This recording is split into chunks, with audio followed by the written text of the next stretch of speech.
신명기 11장 13절에서 21절까지 제가 봉독해 드리도록 하겠습니다. 신명기 11장 13절에서 21절입니다. 내가 오늘 너희에게 명하는 내 명령을 너희가 만일 청종하고 너희의 하나님 여호와를 사랑하여 마음을 다하고 뜻을 다하여 섬기면 여호와께서 너희 땅에 이른비 늦은비를 적당한 때에 내리시리니 너희가 곡식과 포도주와 기름을 얻을 것이요 또 가축을 위하여 들에 풀이 나게 하시리니 내가 먹고 배부를 것이라. 너희는 스스로 삼가라. 두렵건대 마음에 미혹하여 돌이켜 다른 신들을 섬기며 그것에게 절함으로 여호와께서 너희에게 진노하사 하늘을 닫아 비를 내리지 아니하여 땅이 소산을 내지 않게 하심으로 너희가 여호와께서 주신 아름다운 땅에서 속히 멸망할까 하노라.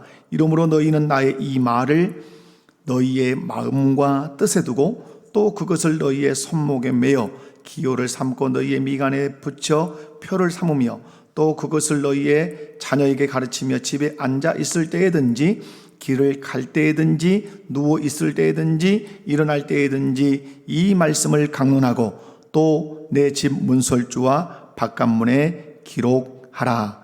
아멘. 아멘. 한 절 더 읽어야 되네요. 그리하면 여호와께서 너희 조상들에게 주리라고 맹세하신 땅에서 너희 날과 너희의 자녀의 날이 많아서 하늘이 땅을 덮는 날과 같으리라. 아멘. 할렐루야.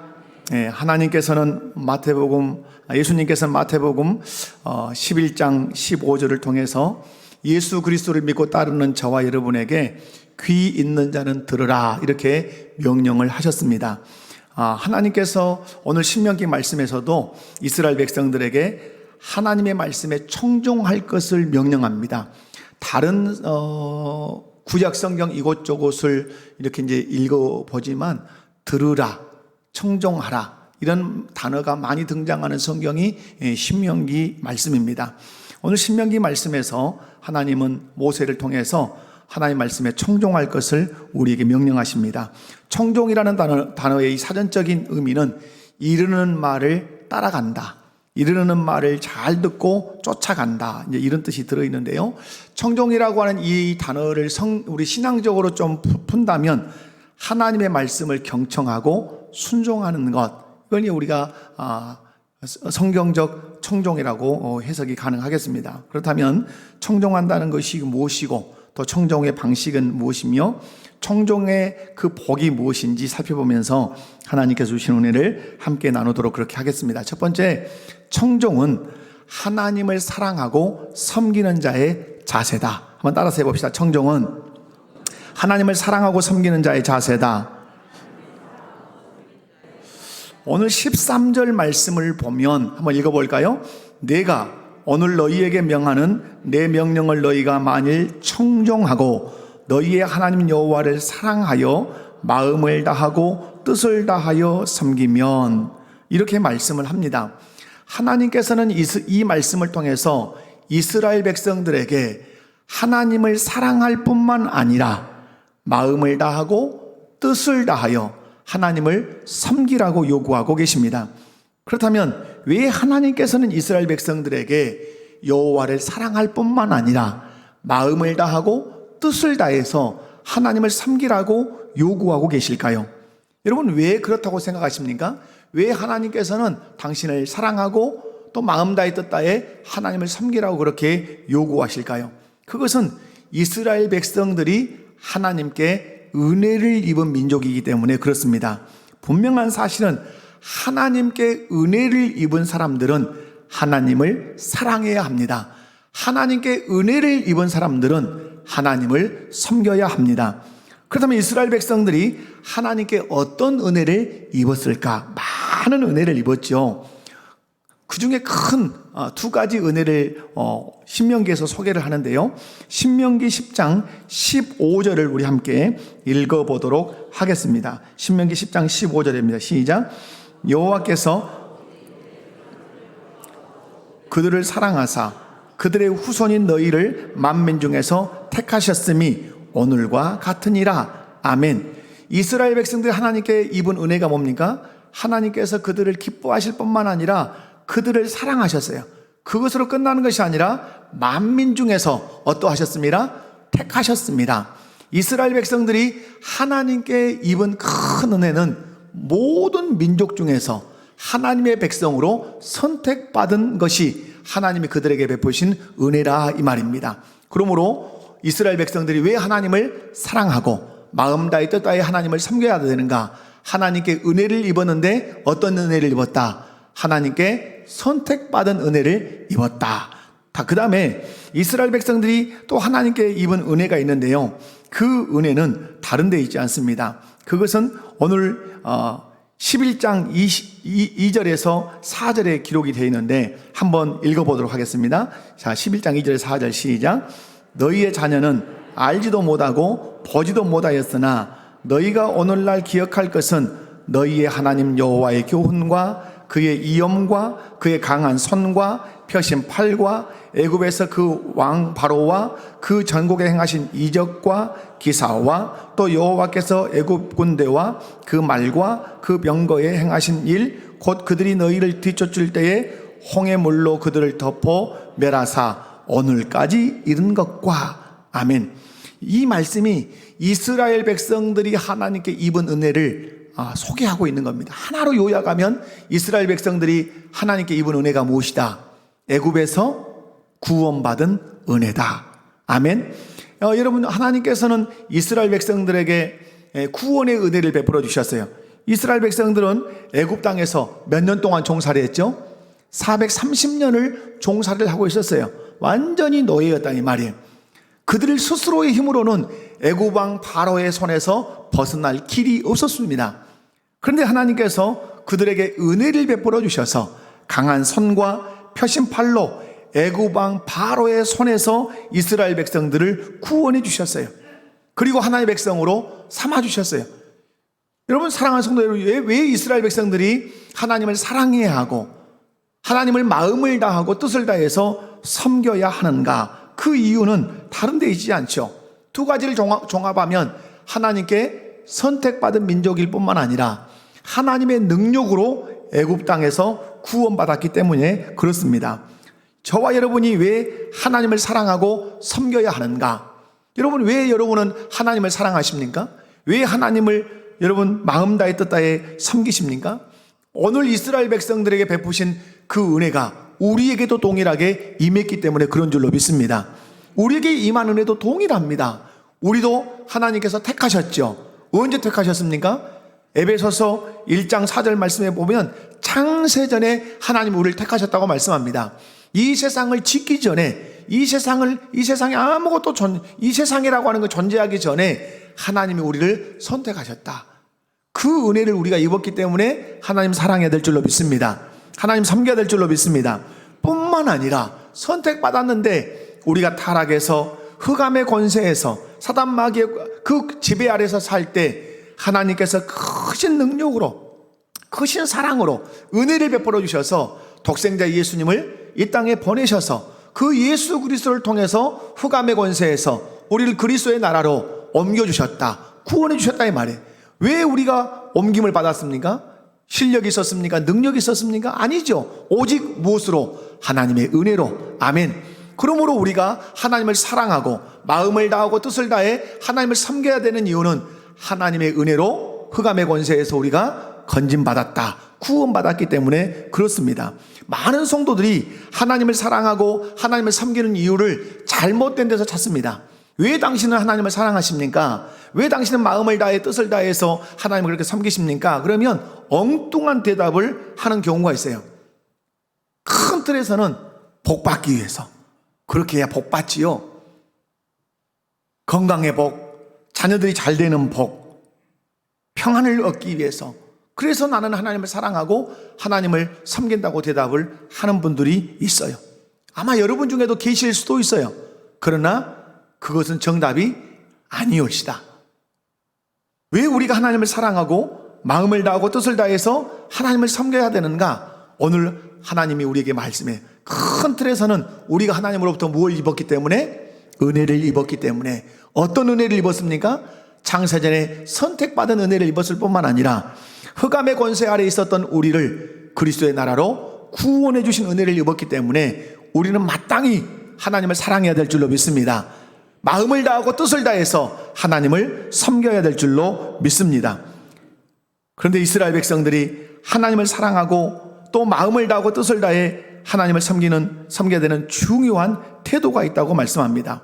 여러분, 내가 하나님을 사랑한다, 하나님을 내가 마음을 다해 뜻을 다해서 섬긴다, 이것을 입술로만 고백하는 것이 아니라 하나님께 보여야 할 중요한 태도가 있는데, 그것이 오늘 본문에 나오는 무엇이다? 하나님의 명령에, 하나님의 말씀에 뭐하는 것이다? 청종하는 것이다. 아멘. 다시 말해서 하나님을 사랑하고 하나님을 마음을 다하고 뜻을 다해서 섬기는 사람이라면 그 사람은 반드시 하나님께 태도를 보일 거란 말이에요. 어떤 태도를? 하나님의 말씀에 기쁨으로 경청할 뿐만 아니라 경청한 그 말씀을 순종한다는 거죠. 이스라엘 역사를 보면 하나님을 사랑하고 하나님을 힘을 다해 섬길 때는, 여러분, 이스라엘 왕을 비롯해서 온 백성들이 하나님의 말씀에 경청했어요. 하나님이 누구를 보내서 말씀을 막 전하십니까? 선지자를 통해서 하나님의 뜻을 전하고 하나님의 의중을 막 전하십니다. 이스라엘이 부강하고 번성할 때는 왕과 백성이 그 선지자를 통해 전해주시는 말씀을 잘 듣습니다. 그리고 그 말씀에 온전히 순종합니다. 그때마다 하나님은 그 나라를 지키시고 그 나라를 부국강병한 나라로 그렇게 세워주셨어요.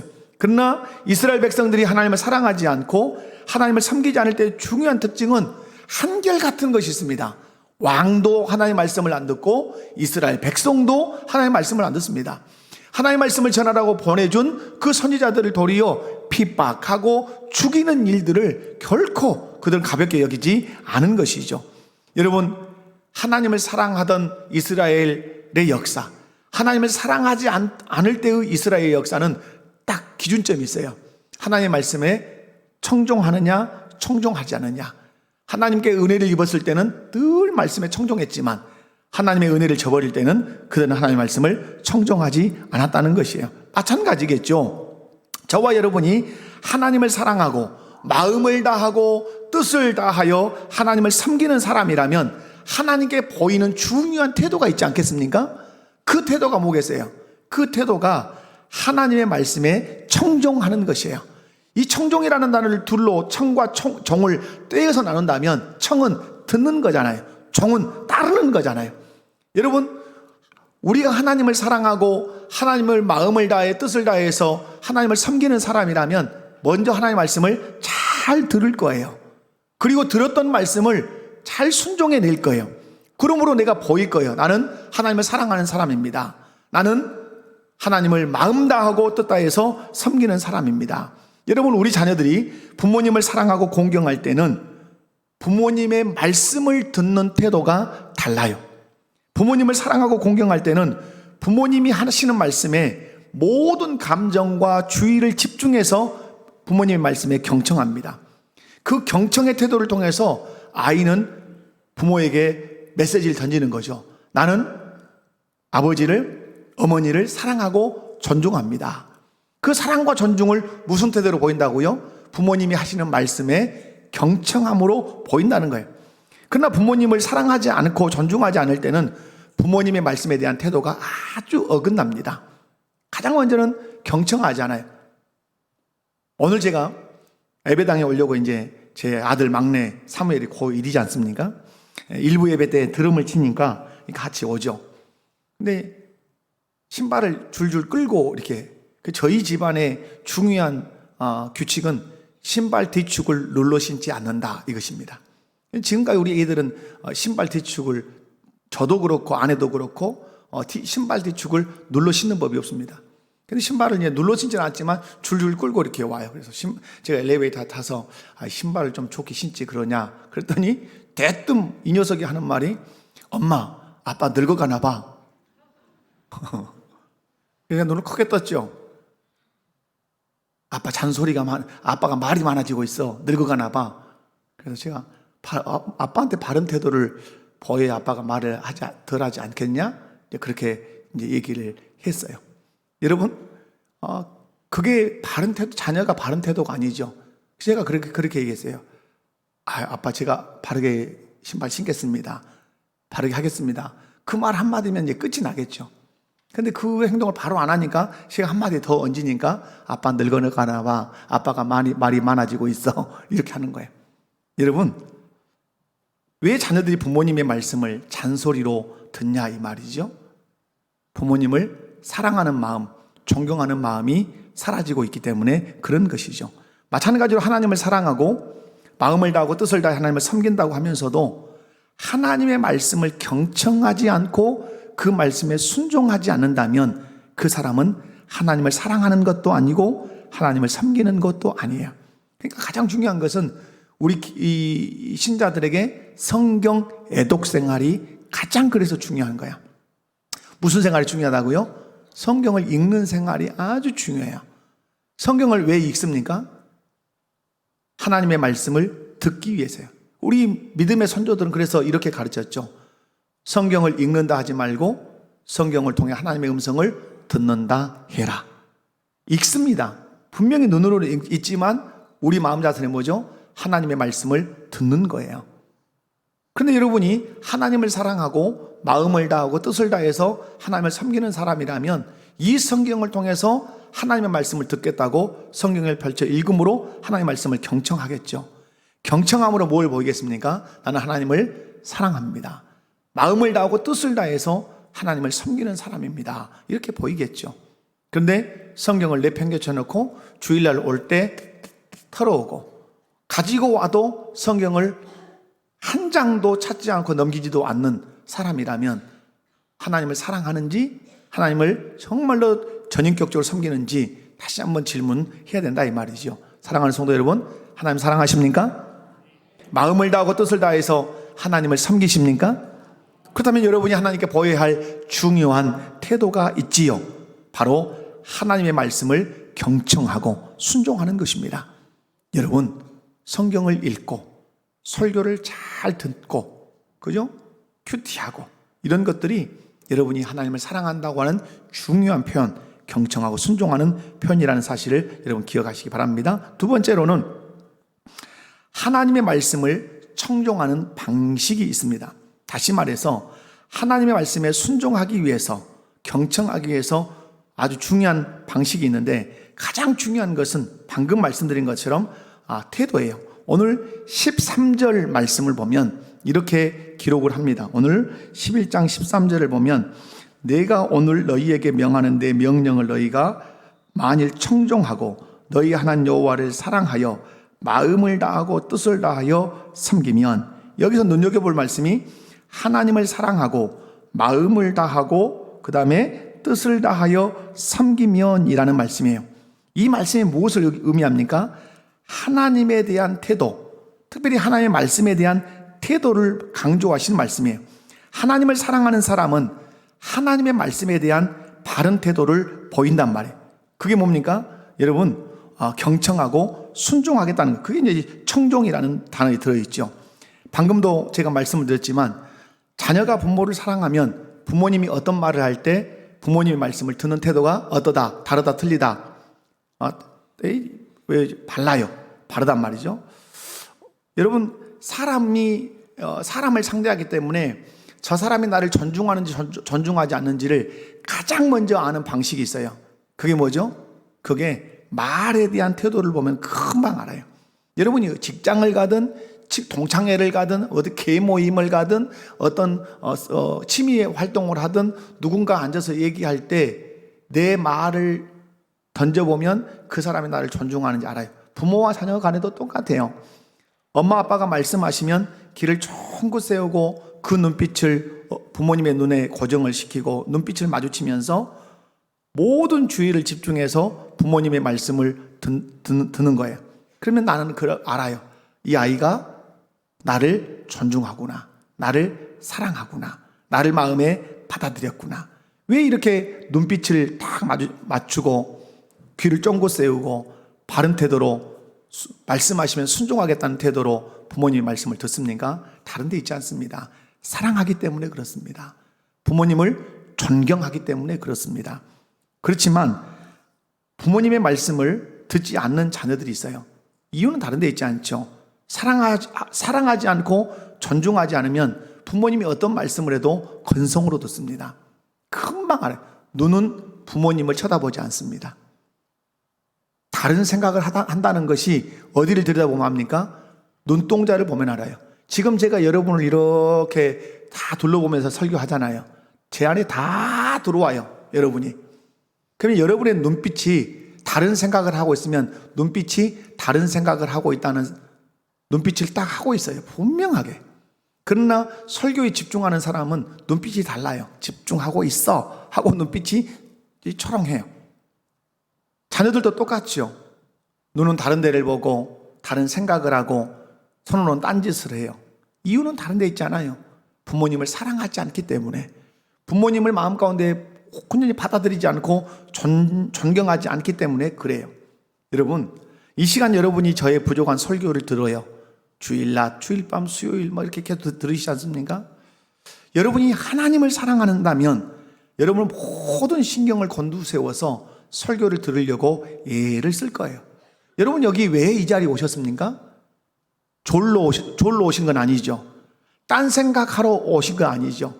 근데 이상하게 예배당에 오신 분들 가운데 그 귀한 시간 내에서 이렇게 예쁘게 옷 입고 넥타이 매고 이게 한번 볶아가지고 이쁘게 해가지고 오셔가지고 이 자리에 앉아서 이 설교 시간에 딴 생각을 해요. 그리고 졸아요. 그럼 온 이유가 뭐예요? 졸로 온 거죠. 딴 생각하러 온 거잖아요.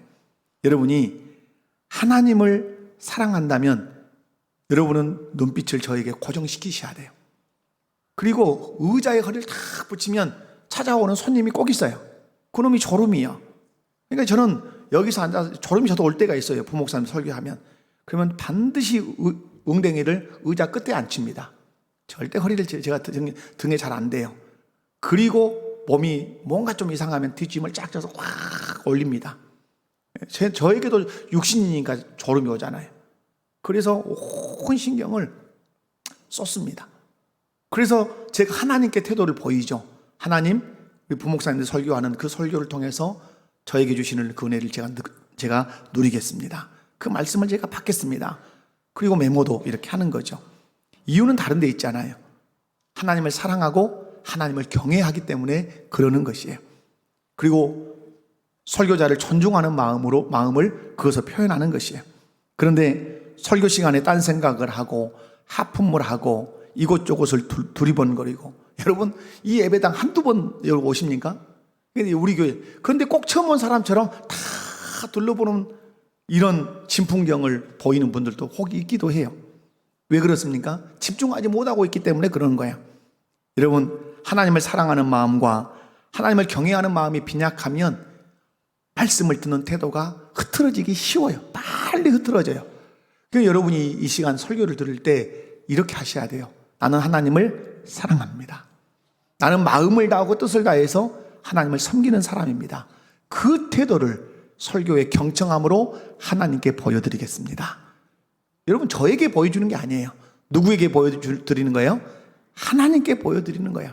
부부관계도 똑같아요. 제가 제 아내 장혜숙을 사랑해야 되는 것은 저의 아내이기 때문에도 그렇지만, 하나님을 사랑한다는 표현을 누구를 통해서, 하나님이 짝져 주신 내 아내를 사랑함으로 하나님을 사랑함을 고백하는 거예요. 하나님, 제가 제 아내를 사랑함으로 짝져 주신 하나님을 내가 사랑함을 표현하겠습니다. 이런 고백하는 것이죠.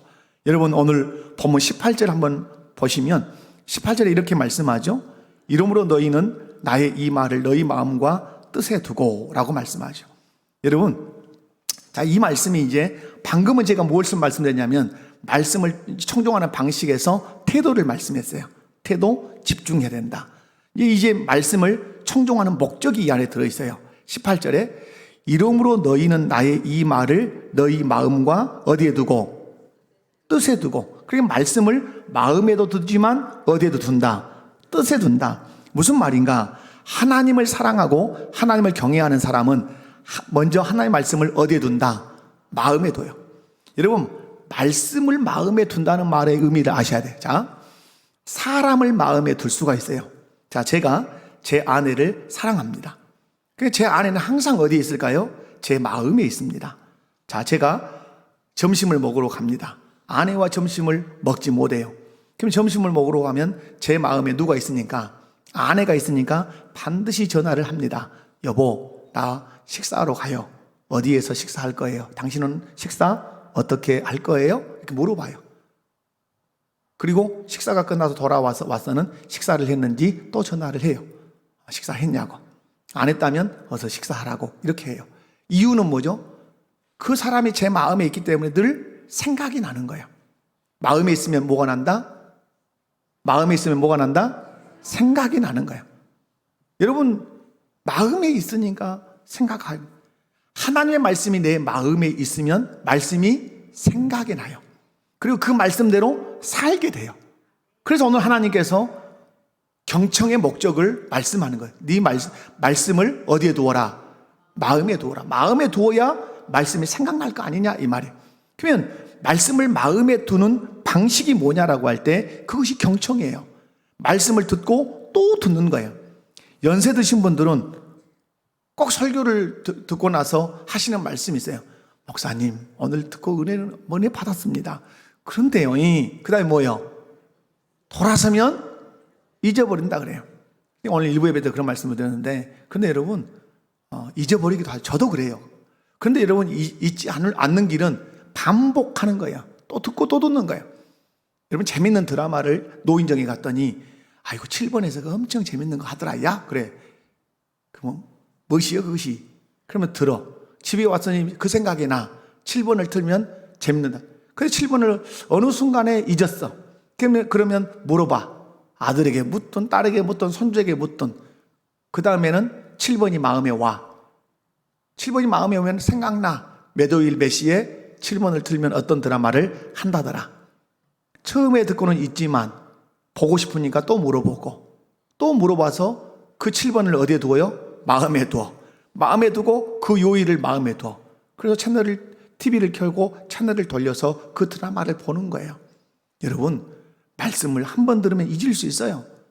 또 듣고 또 들으면 그것이 마음에 와서 딱 자리를 잡아요. 그리고 기억이 나요.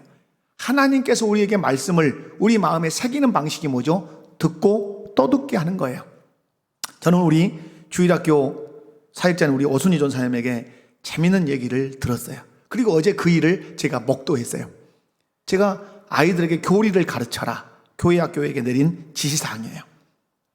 유치부, 유초등부, 중고등부, 청년대학부 교리를 가르쳐라. 이렇게 가장 먼저 순종한 사람이 우리 오순희 전사님이에요. 그래서 지금 작년과 올해 소요리 문답을 가르치고 있어요. 처음에 소요리 문답을 가르쳤을 때 어떻겠어요? 교사가 힘이 벅치는 거예요, 자기가. 교사들이 힘들겠죠.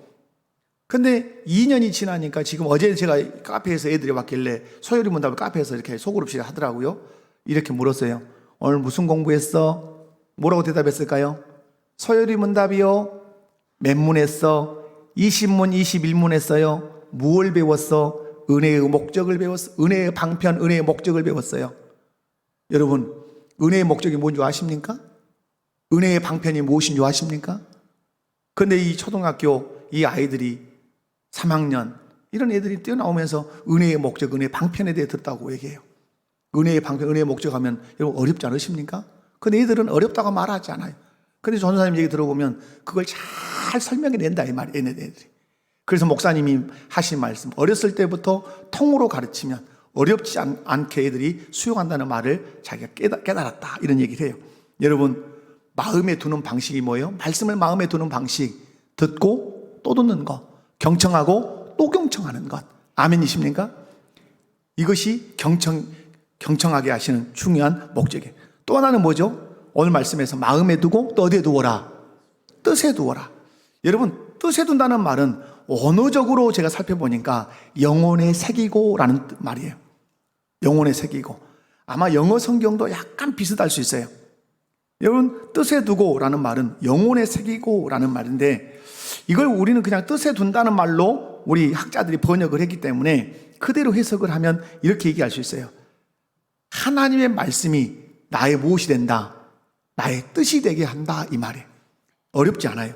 여러분, 하나님을 사랑하는 사람은 하나님의 말씀을 무엇으로 삼아요? 내 뜻으로 삼아요. 자, 예를 들면 이런 겁니다. 저는 시골서 살았어요. 시골서. 그러니까 초등학교, 중학교 때 이제 낫지를 배웠죠. 낫지를 꽤 잘해요, 제가. 그죠? 촌에서 살았는데 낫지를 못한다. 축축축축 치면, 이렇게 들면 한 깍지가 들 수 있어요. 그 많은 풀이 제 손에 떨어지지 않을 수 있어요. 그죠? 막 친단 말이에요. 아버지가 들에 나가시면서 꼴을 좀 한 방 베어다 놔라 라고 말씀을 하셨어요. 그러면 그 말씀이 내 마음에 들어와서 그 말씀이 뭐가 돼야 돼요? 내 뜻이 되어야 내가 뭘 할 수 있어요? 아버지가 시킨 일을 할 수 있어요. 그래서 아버지를 기쁘게 할 수 있어요. 마찬가지예요.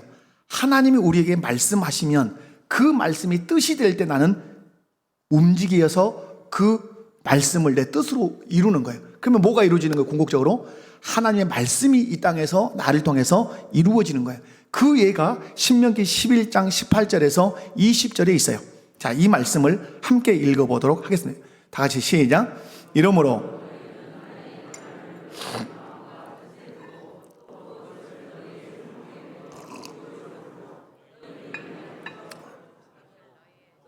그것을 집에 앉아 있을 때든지 길을 갈 때든지 누워 있을 때든지 일어날 때든지 이 말씀을 강론하고 또 내 집 문설주와 바깥문에 기록하라.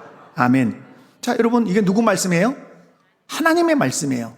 누구에게 주신 말씀이에요? 크게는 이스라엘 백성에게 주신 말씀이지만 특별히 가정의 아버지들에게 주신 말씀이에요.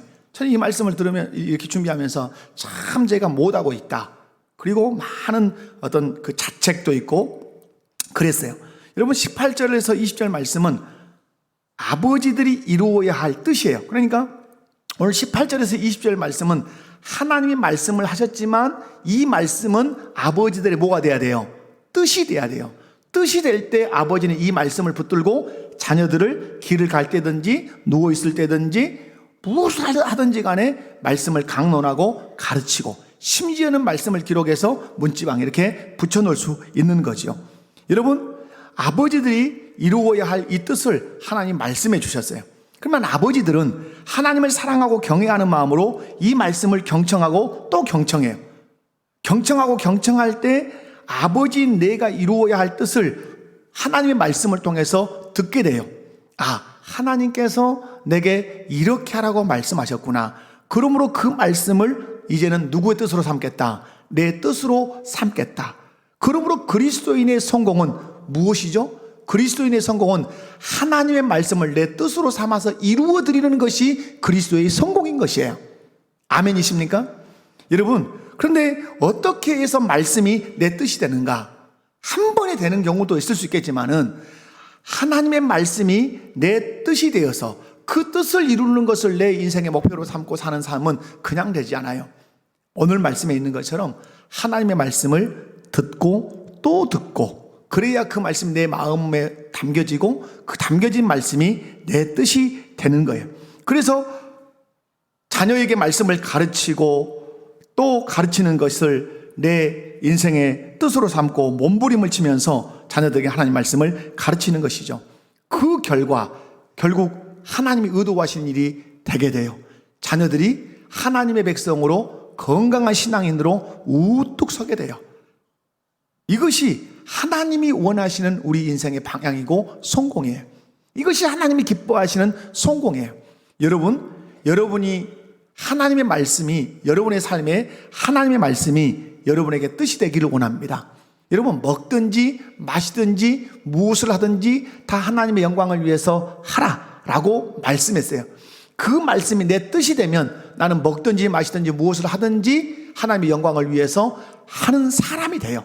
결국 그래서 하나님의 뜻을 이루는 도구로 살게 되는 것이죠. 그런데 여러분, 이것이 이제 목적이에요. 말씀을 청종하는 목적 두 가지 제가 말씀드렸어요. 말씀을 청종하는 목적은 말씀을 어디에 두기 위해서다? 마음에 두기 위해서다. 또 하나는 그 말씀이 내 무엇이 되게 하기 위해서다? 뜻이 되게 하기 위해서다. 그럼 청종하는 방식이 있어요. 그럼 어떻게 청종할 거냐?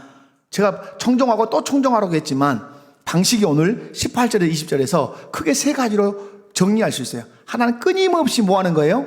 가르치는 거예요. 또 하나는 뭐 하는 거예요? 끊임없이 강론하는 거예요. 또 하나는 뭐죠? 기록해 주는 거예요. 이것이 말씀을 청종하게 하는 방식이에요. 나도 듣지만 우리 아들들이 딸들이 듣게 하는 청종하게 하는 방식이란 말이에요. 가르치고 강론하고 기록하는 것.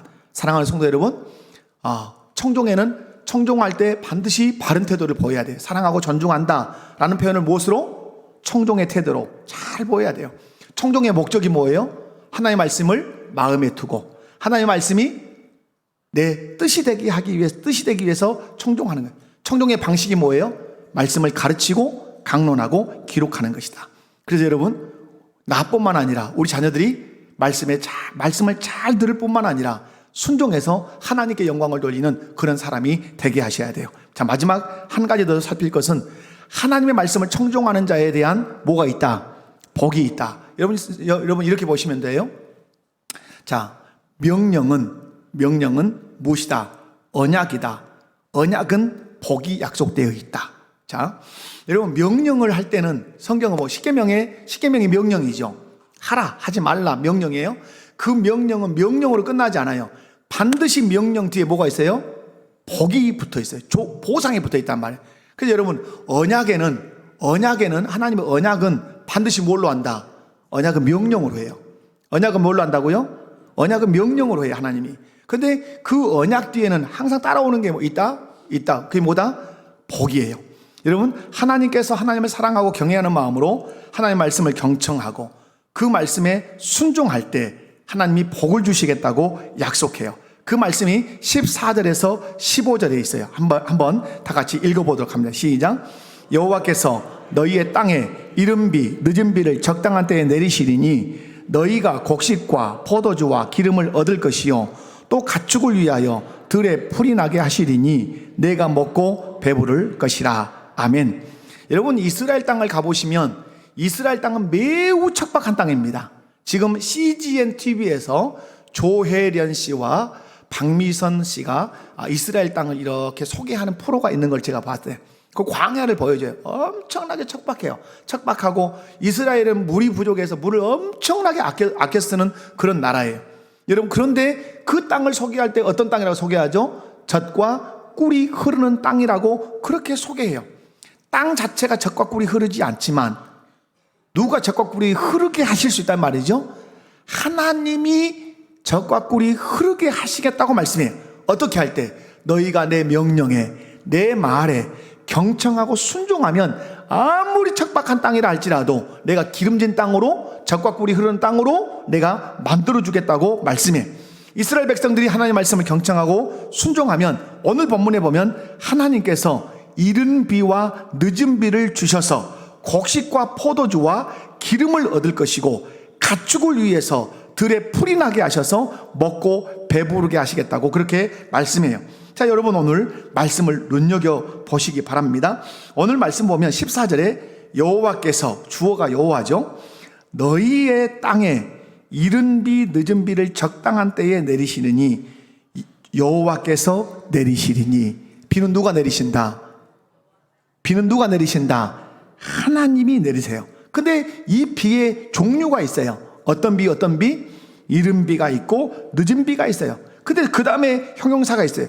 적당한 때에 내리시리니. 때가 있단 말이에요. 적당한 때에 내리시리니. 여러분, 때를 지나면, 여러분 곡식을 막 추수할 때 비가 오고 양신 왔어 하면 성가시잖아요. 언제 비 많이 와야 돼? 지금 비 많이 와야 되잖아요. 우리는 모자리 해야 되고 모내기 해야 될 때니까. 적당한 때에 내리시리니 라고 말씀해.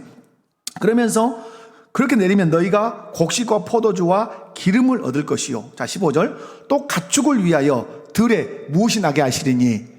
자, 여러분이 산을 걸어갑니다. 어디 들판을, 어디 길을 걸어갑니다. 풀이 나와 있습니다. 지 맘대로 나와 있다? 오늘 성경에 보니까 지 맘대로 나와 있다? 아니에요. 오늘 말씀 보면 들에 풀이 나게 하시는 분이 누구시다? 하나님이세요. 여러분이 보는 꽃, 여러분이 보는 나무, 여러분이 보는 모든 식물은 하나님이 나게 하셔서 난 거예요. 하나님이 허락하시지 않으면 하나도 날 수 없고 하나도 필 수 없고 하나도 질 수 없어요. 하나님이 나게 하셨다. 그래서 그 풀들을 짐승들이 먹게 하신 거예요. 그래서 하나님께서 짐승들을 배부르게 하셔서 그 짐승들이 고기를 내놓고 그 짐승들이 젖을 그 주인에게 내놓아서 그 이스라엘 백성들을 배부르게 하신 거예요. 여러분, 17절 말씀에 보면 여호와께 진노하시는 대목도 나와요. 진노하실 때 어떻게 하죠? 하늘을 닫아 비를 내리지 않는다. 여러분, 우리 전라남도와 강주가 식수로 위기를 당했어요. 지금도 실상은 위기예요. 그런데 여러분, 왜 식수가 부족하죠? 대답해 보세요. 자, 왜 식수가 부족하죠? 자, 여러분 역시 하버드보다 훨씬 똑똑해요. 금방. 식수가 부족한 것은 하늘에서 비가 오지 않는 거예요. 근데 우리는 오늘 보면 비가 오지 않는 이유를 오늘 17절에서 어떻게 설명하죠? 여호와께서 너희에게 뭐하사? 진노하사 하늘을 닫아 비를 내리지 아니하여. 자, 여기서 정의하셔야 됩니다. 하늘을 열고 하늘을 닫는 분이 누구시다? 믿으십니까? 믿으십니까? 그러면 자, 주암호에 물이 바닥을 치고 있어요. 이유, 어찌하여서? 비가 오지 않아서. 그러면 여러분은 이 성경의 관점으로 주암댐을 바라보셔야 돼요. 지금 비가 오지 않는 것은 하늘이 닫혔기 때문이야. 하늘이 왜 닫혔을까? 성경은 하늘이 닫힐 때는 하나님의 진노 때문이라고 말씀하셨어. 언제 하나님이 진노하시지? 하나님을 떠나고 다른 신을 섬기면 하나님이 진노하신다고 하셨어. 그렇다면 우리 그리스도인들이 내가 하나님을 떠난 영역은 없는가? 우리 교회가 하나님을 떠난 영역은 없는가? 그렇다면 떠난 영역을 찾으려고 애를 쓰고 그리고 하나님께 막 돌아오겠죠. 그러면 하늘을 닫고 여시는 그분이 긍휼을 베푸셔서 하늘을 열어서 이 땅에 이른 비와 늦은 비를 주겠죠. 근데 여러분에게 질문하겠습니다. 비가 오지 않고 식수가 부족하다고 할 때 하나님이 그 하늘의 문을 닫았다라고 생각하고 기도해 본 적이 있으십니까? 우리의 세계관이, 우리의 가치관이 엄청 세속적입니다. 비가 오지 않을 때는 비를 내리지 않는 하나님이 내리지 않게 하셨다. 하늘문을 닫으셨다. 왜 닫으셨는가? 진노하실 때 닫으신다. 이런 관점을 가지고 이 지구 운행을 볼 필요가 있단 말이에요. 그래야 우리 하나님 앞에 겸비할 수 있는 것이죠. 사랑하는 성도 여러분, 여러분이 서는 곳이 얼마나 기름지냐 아니면 척박하냐 이게 중요한 게 아니에요. 아무리 기름진 땅이라 할지라도 여러분 하나님이 척박하게 하시면 척박해질 수 있어요. 자, 이런 거죠. 아주 기름지고 잔디가 깔리고 막 밀도 잘 자라고 콩도 잘 자라고 잘 자라는 땅이에요. 그런데 척박해지는 이유는 딱 하나 있어요. 어느 때가 되면 척박해진다. 하늘이 닫혀서 비가 내리지 않으면 그 기름진 땅이 풀이 나지 않고 곡식이 나지 않아요. 메말라가고, 그리고 수분을 잃은 땅들은 흙먼지를 일으키고 자갈만 뒹굴게 돼 있어요. 여러분, 아무리 기름진 땅이라 할지라도 하나님이 척박하게 하시면 척박해지는 거예요. 근데 왜 척박해지는가? 하나님 그냥 척박하게 하잖아요. 반드시 누구 때문이다? 하나님의 택한 백성에 의하여 척박해져요. 하나님을 떠나서 다른 신을 섬기면 하나님은 문을 닫아버려요. 그래서 비를 내리지 않아요. 그게 척박해지는 거예요. 그러나 우리가 아무리 척박한 땅에 서 있다 할지라도 하나님이 기름지게 하실 수 있어요. 이른 비와 늦은 비를 때때로 적당하게 내리시면 사막 같은 땅이라 할지라도 풀을 내고 곡식을 내고 열매를 내게 돼 있어요. 어느 때 믿음의 사람들인 우리가 하나님을 경외하고 사랑하면 하나님이 닫혔던 하늘문을 여셔서 그 척박한 땅에, 그 사막 같은 땅에 이른 비와 늦은 비를 적당하게 내리셔서 싹이 나게 하시고 꽃이 피게 하시고 열매를 맺게 하셔서 양들이 뛰어다니고 그것들이 풀을 먹고 기름지게 살을 찌우고 젖을 내서 모두를 풍요롭게 하신단 말이에요. 사랑하는 성도 여러분, 그러면 우리가 이 척박한 땅에 섰던 기름진 땅에 섰던 우리의 숙제는 무엇입니까? 하나님을 사랑하는 것입니다. 마음을 다하고 뜻을 다해 하나님을 섬기는 것입니다. 그 태도가 무엇입니까? 하나님의 말씀에 경청하고 그 말씀에 순종하면 되는 것입니다. 그때 하나님은 우리가 아무리 척박한 땅에 서 있다 할지라도 이른 비와 늦은 비를 내리셔서 적당하게 내리셔서 척박한 땅을 기름진 땅으로 바꿔줄 줄로 믿습니다. 말씀을 맺습니다. 21절을 한번 읽고 마무리하도록 하겠습니다. 21절입니다. 다 같이 시작. 여호와께서 너희 조상들에게 주리라고 맹세하신 땅에서 너희의 날과 너희의 자녀의 날이 많아서 하늘의 땅을 덮는 날과 같으리라. 아멘. 자녀들이 하늘이 땅을 덮음 같이 자녀들이 많아지게 하겠다. 여러분, 우리나라가 인구 절벽에 와 있지 않습니까? 0.78명. 여러분, 오늘 하나님의 말씀에 순종하면, 그리고 그렇게 살아가면 자녀의 날이 많아서 그 자녀들이 하늘이 무얼 덮음 같이 땅을 덮음 같이 많게 할 거다. 그럼 이걸 뒤집어서 우리나라에 적용한다면 왜 우리나라는 자녀들이 사라지고 있는가? 왜 자녀들을 낳지 않는가? 왜 동초, 남초 이런 초들은 신입사원 한 명도 못 받고 있는가? 왜 연동초 이런 데는 18명밖에 못 받는가? 왜 한비초 이런 데는 하나급이 30명 1학년 한 학년밖에 되지 않는가? 저 이사 갔다? 아니지 않습니까? 통계적으로 한 부부가 결혼해서 0.7반 한 명도 지금 안 낳지 않고 있지 않습니까? 사회적인 현상입니까? 그렇지 않아요. 하나님이 은혜를 끊으신 거예요. 이 민족에게. 왜? 하나님을 사랑하지 않으니까. 마음을 다하고 뜻을 다해서 하나님을 섬기지 않으니까. 그것이 무엇으로 보여줍니까? 하나님의 말씀을 경청하지 않아요. 순종하겠다고 그 말씀에 귀 기울이지 않아요. 그리고 순종하지 않으니까 하나님의 은혜를 거두어 가시는 거예요. 근데 하나님의 말씀대로 살고, 그리고 하나님의 말씀에 그 경청함을 더해서 순응하면 어떻게 하시겠다 그래요? 너희 조상들에게 주리라고 맹세하신 땅에서 너희 자녀의 날이 많아서 하늘의 땅을 덮는 날과 같이 많아지게 하겠다. 하나님 경외합시다.